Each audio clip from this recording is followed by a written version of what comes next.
قول الله جل وعلا في سورة الكهف: المال والبنون زينة الحياة الدنيا والباقيات الصالحات خير عند ربك ثوابا وخير أملا.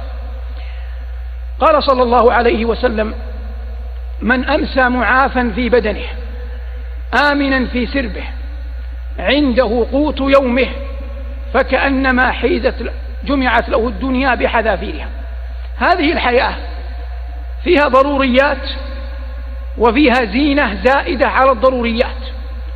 فالضروريات وفق الشرع ثلاث: أن يكون الإنسان معافا في البدن، وأن يملك الإنسان قوت يومه، وأن يكون الإنسان يجد أمنا يعبد الله جل وعلا فيه. جمعها نبينا صلى الله عليه وسلم في هذا الحديث الشريف. وما زاد عن ذلك فهو من زينة الدنيا. ولهذا قال الله جل وعلا في آية الكهف: المال والبنون زينة الحياة الدنيا، أي ليس من الضروريات. فالإنسان يمكن أن يعيش دون أن يكون له ولد، ويمكن أن يعيش دون أن يكون له مال مدخر، لا في البنوك ولا في غيرها، ولا في المصارف ولا في البيوت ولا في الصناديق ولا في أي شيء سواها. يمكن أن يعيش، لكن لا ينغص العيش إلا عدم وجود قوت اليوم، أو السقم في البدن، أو الخوف وعدم الأمن عياذا بالله من هذه الثلاثة كلها. فلما ذكر الله جل وعلا ضروريات الحياة بعد أن أرشد إلى زينتها جملة، قال جل وعلا: والباقيات الصالحات خير عند ربك ثوابا وخير أملا. ثمة مدركات يجب أن ينتبه لها المسلم وهو يتأمل ويتدبر هذه الآية الكريمة. قبل أن نشرع في هذه المدركات نبين أن العلماء رحمهم الله اختلفوا في الباقيات الصالحات، فمنهم من حصرها في قول الله جل وعلا: سبحان الله والحمد لله ولا إله إلا الله والله أكبر ولا حول ولا قوة إلا بالله، ولا ريب أن هذه من الباقيات الصالحات، لكنها لا تستوعب الباقيات الصالحات كلها. وإنما الباقيات الصالحات الأصل والصواب أن يقال: كل عمل صالح أريد به وجه الله جل وعلا فهو من الباقيات الصالحات. أما التأمل في الآية تعمقا فإننا نقول إن الله يبين من هذه الآية أن الحياة زهرة حائلة ونعمة زائلة لا بد أن تنقضي، وما ادخره الإنسان في حياته الدنيا يتلاشى ويذهب، إلا ما أريد به وجه الله جل وعلا فإنه يبقى له مدخرا يوم القيامة. والناس والواقع وأعظم الشهود عندما يموت بني آدم، عندما يموت الرجل أو المرأة، أول ما ينسى أو أول ما يترك منه اسمه. فإن الناس إذا مات الميت وجاءوا يسألون عنه قبل أن يغسل يقولون: أين الجثة؟ لا يقولون: أين فلان؟ فلو قدر وسيقدر أنني مت، فإن قرابتي وأهل بيتي عندما يسألون عني في مستشفى أو في بيت لا يقولون: أين صالح؟ وإنما سيقولون: أين الجثة؟ فهذا يقول في الدار، هذا يقول في الغرفة، هذا يقول في الثلاجة. فأول ما يترك منك اسمك. ثم ينتقل الإنسان إلى مرحلة ثانية، يغسل ويكفن. فإذا غسل وكفن كما تركوا اسمك يتركون جسدك.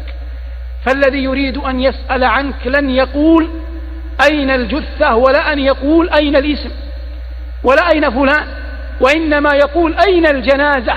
ينسبونك إلى الخشبة التي تحملك.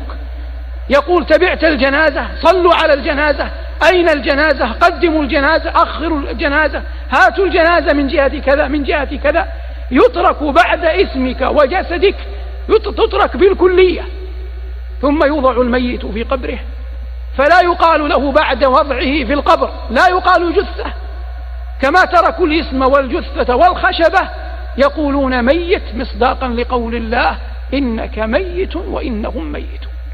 فيذكر ويترحم عليه إن كان من المؤمنين.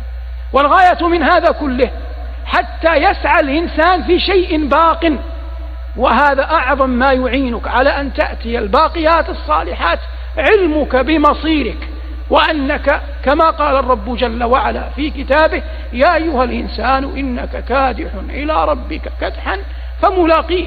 فلا بد من ملاقاة الله، جعلنا الله وإياكم ممن طال عمره وحسن عمله.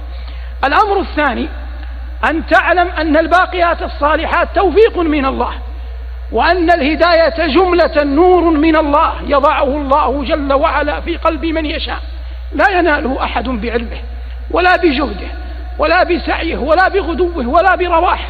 قال الحق تبارك وتعالى: ومن لم يجعل الله له نورا فما له من نور. ولقد شبه الله جل وعلا قلب المؤمن، شبهه تبارك وتعالى بالكوة التي في الجدار النافذة غير المطلة، النافذة غير المطلة التي في الجدار التي فيها مصباح، فالكوة نفسها هي قلب المؤمن، جعل الله جل وعلا قلبي وقلبكم من ذلك.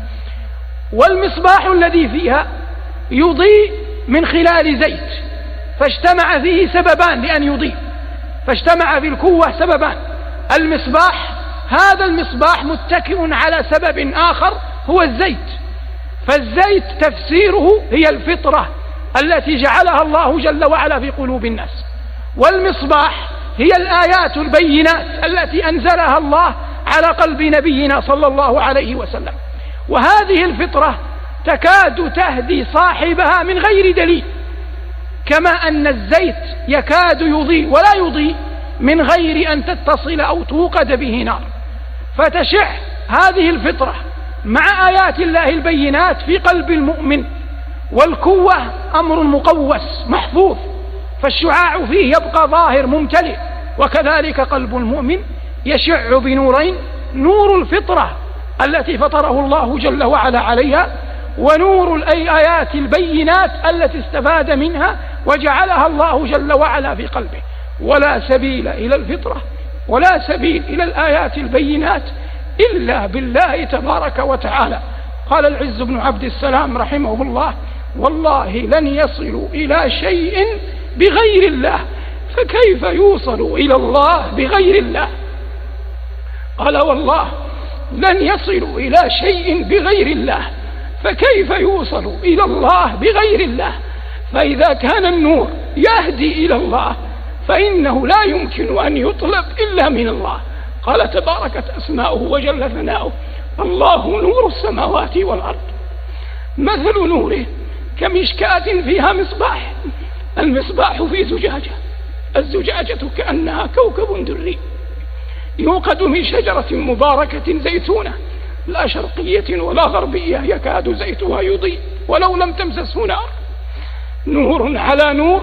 ثم قال الله الكلمة التي توجب على العبد أن يستكين بين يدي مقام ربه، قال الله جل وعلا: نور على نور يهدي الله لنوره من يشاء.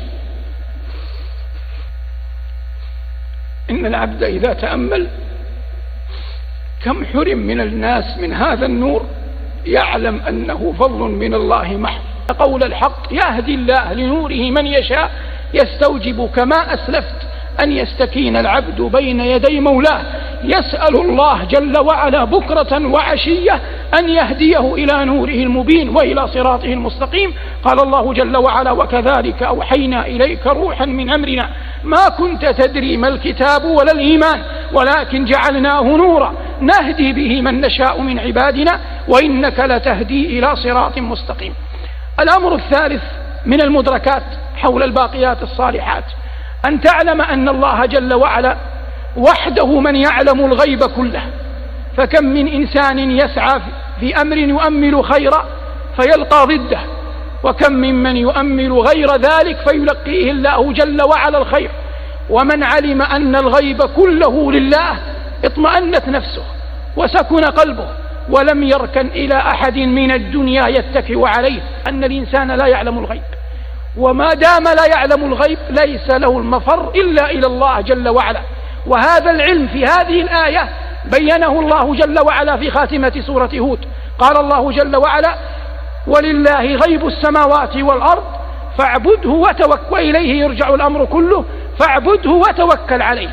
فإن من أعظم ما يعينك على إتيان العمل الصالح أن تستسلم لأمر الله تبارك وتعالى، وأن ترضى بقضائه وقدره، وأن تعلم أن الغيب طوي عنك.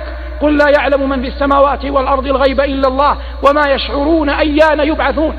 فهذا يعينك برحمة الله على المسارعة في الباقيات الصالحات.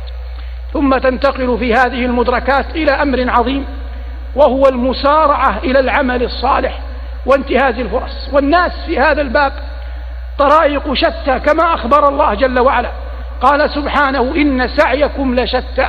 فمن الناس من يتقرب إلى الله بالأعمال الصالحة ليل نهار.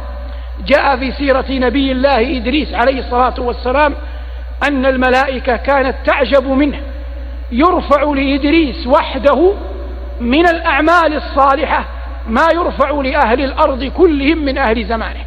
يرفع لإدريس وحده من الأعمال الصالحة ما يرفع لأهل زمانه كلهم، فكانت الملائكة تغبط إدريس على هذا العمل. ومن تأمل سير الأخيار وطرائق الأبرار وجد أنه كم من عمل صالح أو قول يغبط المؤمن أخاه عليه.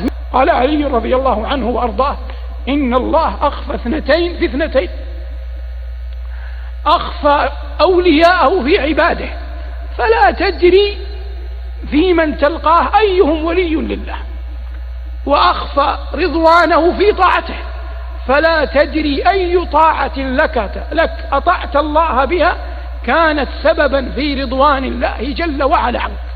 فلا تحقرن من الأعمال الصالحة شيئا، وقد يعظم العمل بإخلاص النية. وهذا يقودنا إلى مدركة أخرى، وأنت تستعد للأعمال الصالحة، ألا وهي أن تعلم أن الله جل جلاله غني عن طاعتك، وما دام الله غني عن طاعتنا فإن الله غني أن نشرك معه أحد. ليس لله حاجة أن نشرك معه أحد، فكن ممن يبتغي بعمله وجه الله والدار الآخرة، ولا يشرك مع الله أحدا كائنا من كان. وأمارة ذلك، ولذلك أمارات في القبول أو في الرد، لكن من أعظم أمارات توحيد العبد لربه استكانة قلبه واقشعرار جلده وذروف عينيه إذا ذكر الله جل وعلا عنده، لأن الله قال في الضد عن أهل معصيته: ممن كتب لهم الجحيم قال عنهم إنهم كانوا إذا قيل لهم لا إله إلا الله يستكبرون. فمن تواضع قلبه وخضعت نفسه وسكنت لله جل وعلا خرج من هذا المفهوم والمنطوق للآية، فكان لعل في ذلك علامة وأمارة على قبول الله جل وعلا منه ذلك العمل.